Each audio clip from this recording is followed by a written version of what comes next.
Hello, my name is Zoe Stokes. I am a member of the Bowling Green Color Guard, and I'm going to be auditioning for the role of section leader and squad leader.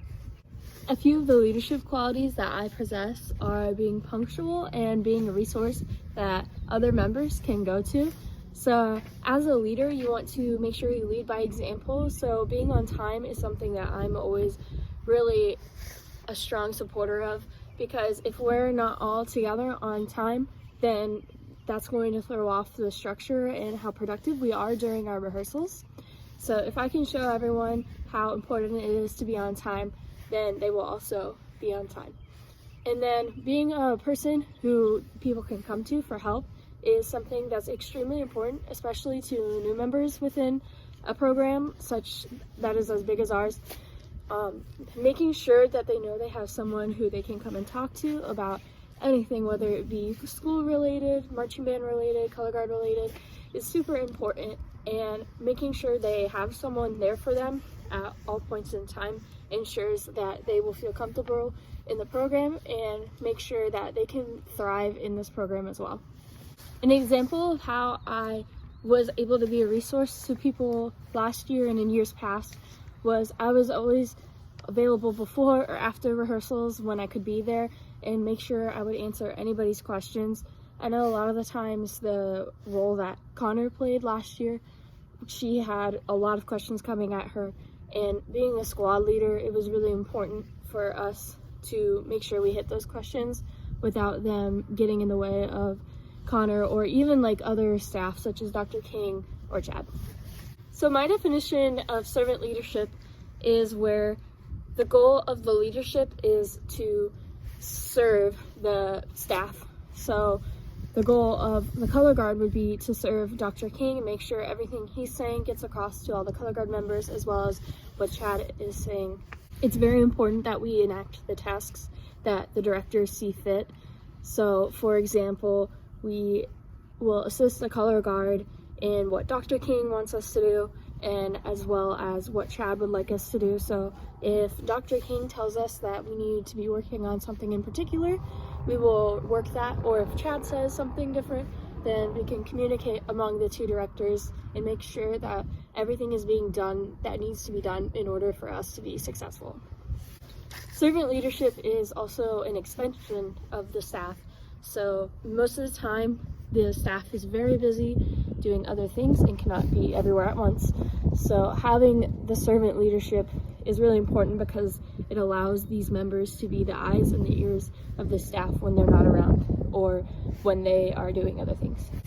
My personal philosophy of leadership goes hand in hand with this, and I also just want to make sure that everyone in the program is having as enjoyable of experience as possible, because I know a lot of the times when you're so focused on getting things right or just pushing, it's not necessarily an enjoyable experience because we all come from different backgrounds into this program. Me personally, I came from a competitive background, so I'm used to the push all the time, and that's really something that I like to do. But this isn't the case for every single member. A lot of members also come from bands that don't do competition-based programs. So making sure that everyone is enjoying themselves is super important. Odds are, if you're not having an enjoyable time, you're not going to want to come back to our program. And the goal is to just make it as fun, as productive, and as comfortable as a place where people can feel they belong. It's a big community, but one that a lot of people, including myself, would consider a family at the end of their experience here at Bowling Green. The way I like to motivate others and make sure everyone in the program is going to do what they need to do for us to be successful and meet the goals is to be as energetic of a person as possible and just be super positive.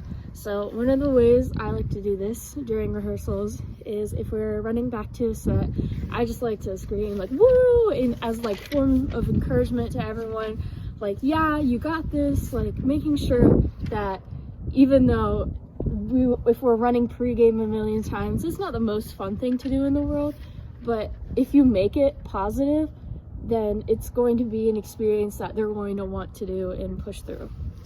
The one thing I've definitely learned from being here is that positivity is contagious. So as long as the leadership is being positive, then we can make the rest of the team positive. And the more positive people we have, the more smoothly things will run, and again, the more successful we can be. The purpose of the FMB leadership, like mentioned before, is that as leadership, you want to be an extension of the directors. So everything that the directors are communicating, we want to be able to communicate those to the marchers as well. And then it also goes the other way around. So if any of the marchers are having concerns, or we see the same problem over and over again, that's where we would communicate to the staff, hey, we've been noticing this happening, how can we make this better if it's something that we don't know or don't have control over. This saves time and a lot of energy from the directors, but it also stops problems from becoming a bigger issue in the future. A problem from this past year that I noticed should probably be addressed is the lack of respect from the members to the leadership.